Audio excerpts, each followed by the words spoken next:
بسم اللہ الرحمن الرحیم. 114 مرتبہ قرآن کریم میں یہ آیت آئی. اللہ رحمان الرحیم.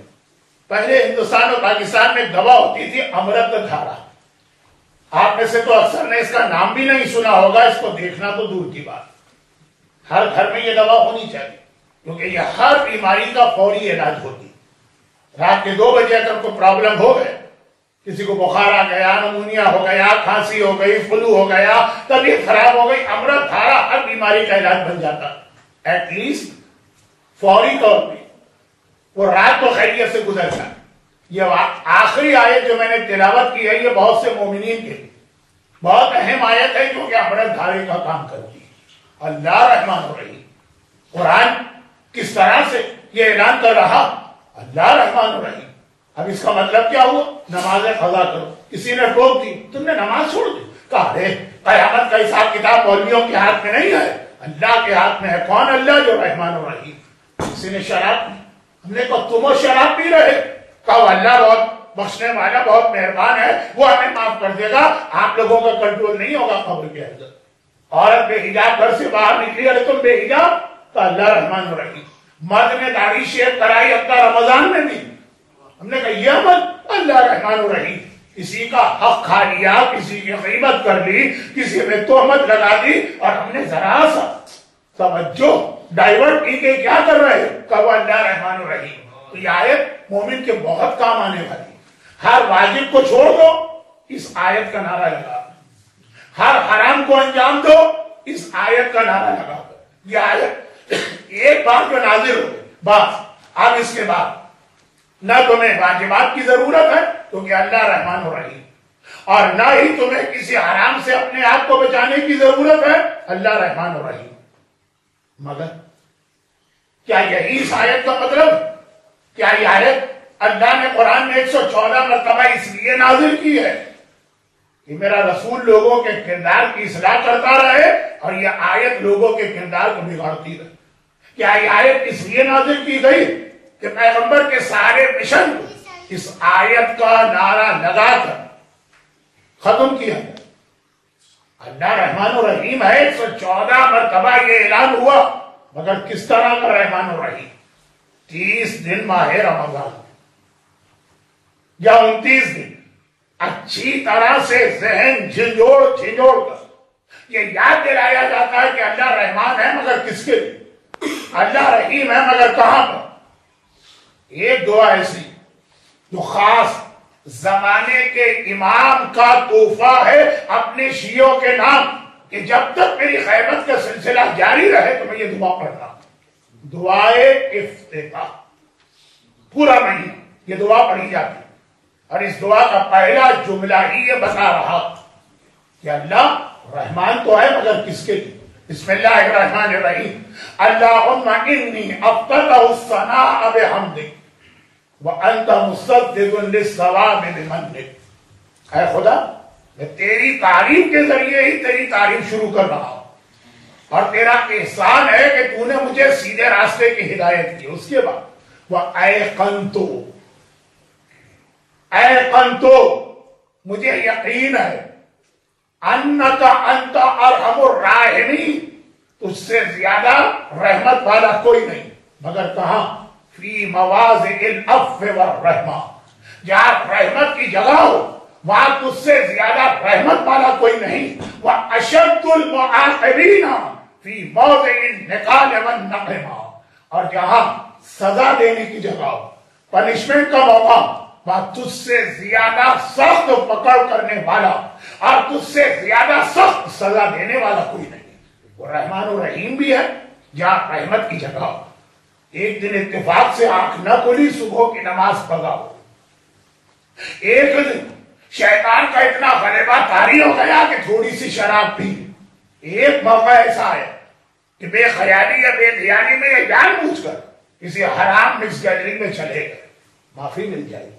عادت بنا لی، طریقہ بنا لیا، شریعت کا مذاق اڑانے لگے، واجبات کے لیے جوک بنائے جانے لگے، حرام کو حلال کیا جانے لگے.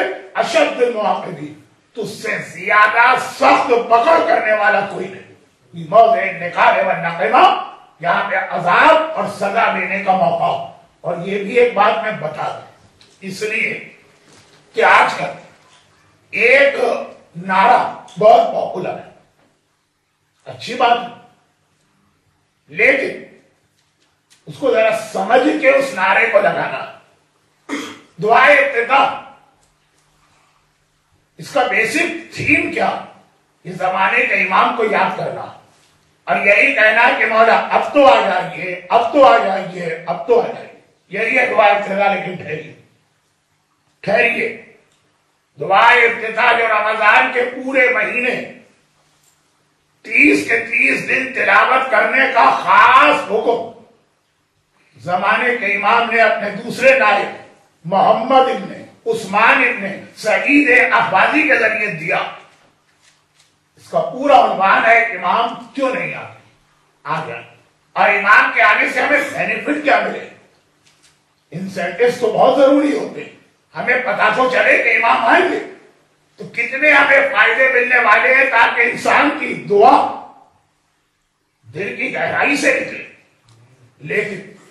لیکن اس دعائے افتتاح کے شروع میں اللہ کی رحمت کے ساتھ اللہ کے عذاب کا ذکر بھی آ گیا. کیوں؟ کیونکہ یہی اینٹی کلائمیکس بہت سارے مومنین کے لیے ہونے والا.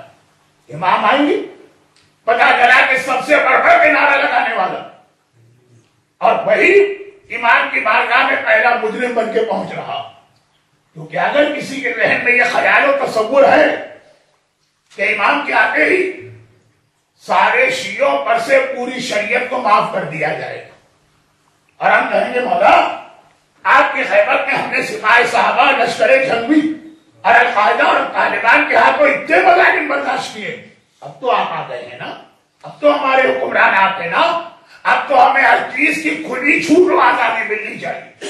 اور پتہ چلا کہ سب سے پہلے پکڑ کے سزا دینے والے امام ابھی تو نماز قضا کی کوئی آپ کے سامنے کہہ بھی نہیں سکتا. امریکہ اور انگلینڈ میں تو علماء پہ سو ہو جاتے اور ہو گئے، لیکن امام کے آنے کے بعد یہ بے حجابیاں، یہ مکس برتھ ڈے گیدرنگ، یہ شادی بیاہ کی محفلیں، سزا دینے والا امام ہوگا. تو اسی لیے دعائے افتتاح کے شروع میں بتا دیا کہ رحمت کی جگہ پہ رحمت ہے، سزا کی جگہ پہ سزا. یہی اللہ کا طریقہ ہے، یہی امام زمانہ کا طریقہ ہوگا. امام کو بلا رہے ہو تو یہ سوچ کے بلاؤ کہ کیا نظام اور سسٹم امام لے کے آئیں گے، ورنہ سوچیے یہ رسول سے زیادہ نرم دل کس کا. وَلَوْ كُنْتَ فَظًّا غَلِيظَ الْقَلْبِ، قرآن کہہ رہا کیا حبیب انتہائی نرم دل ہے تمہارا. مگر پیغمبر نے اپنے زمانے میں چور کا ہاتھ کاٹا کہ نہیں کاٹا؟ قاتل کی گردن پہ تلوار چلی کہ نہیں چلی؟ زنا کرنے والے کو اسٹوننگ کی سنسار کی سزا دی کہ نہیں دی؟ اچھا آپ آرام سے سن رہے ہیں، اس سے پوچھیے. پہلے حج میں نماز ختم ہوئی ظہر کی، جمعے مجمع دوڑا چلا جا رہا، میں بھی چلا. باب السلام مسجد النبوی کا گیٹ نمبر 1، وہاں سے باہر نکلے، ہم بھی چلے گئے. پتہ نہیں کیا ہو رہا ہے، کوئی لنگر مل رہا ہے، کوئی تحفہ مل رہا ہے، کوئی ہدیہ مل رہا ہے، کوئی مدینے کی کھجوریں مل رہی ہیں، کیا ہے وہ؟ غالباً سعودی عرب کا آخری واقعہ تھا مدینے کا، جو میرا پہلا حج تھا. پتا چلا ایک عورت کو زمین میں آدھا گاڑ کر پتھروں کے ذریعے سنسار کیا جا رہا. ایک پتھر اس پہ پڑا، مجھ سے یہ منظر برداشت نہیں. گھبرا کے میں وہاں سے بھاگا، دیکھا نہ جائے وہ منظر. اور ابھی 15 سال پہلے تک ہر جمعے کی نماز کے بعد اسی جگہ پر قاتل کی گردن توڑائی جاتی تھی. حبشی تلوار لے کے آیا ہے، ایک بار گھٹنوں کے بل مجرم کو بٹھایا ہے اور تلوار چل رہی. ہم سے یہ منظر دیکھا نہیں گیا. میں دوبارہ وہاں پہ کبھی جا نہ سکا، جبکہ پتا تھا کہ ہر جمعے کو یہ سلسلہ ہو رہا باب السلام اور مسجد حمامہ کے درمیان. لیکن اللہ کا رسول رحمت للعالمین، اس کا کلمہ پڑھنے والا اور کلمہ پڑھنے والے اپنے ہاتھ سے یہ سزا دلوا رہے، خود موجود ہیں. میدان میں کھڑے ہیں، اس عورت کو سنسار کیا جا رہا، اس مرد کی گردن کاٹی جا رہی، اس چور کا ہاتھ کاٹا جا رہا، رحمت اپنی جگہ، مگر معاشرے کو بچانے کے لیے اور مقصد رسالت کے تحفظ کے لیے یہ سزائیں خود پیغمبر نے دلوائی، اس میں کوئی شک نہیں کہ اللہ کی رحمت اس کے عذاب سے بڑی، اور پیغمبر یہ سزائیں دلوانے کے باوجود رحمت للعالمین، برحمتك يا أرحم الراحمين وصلى الله على محمد وآله الطاهرين.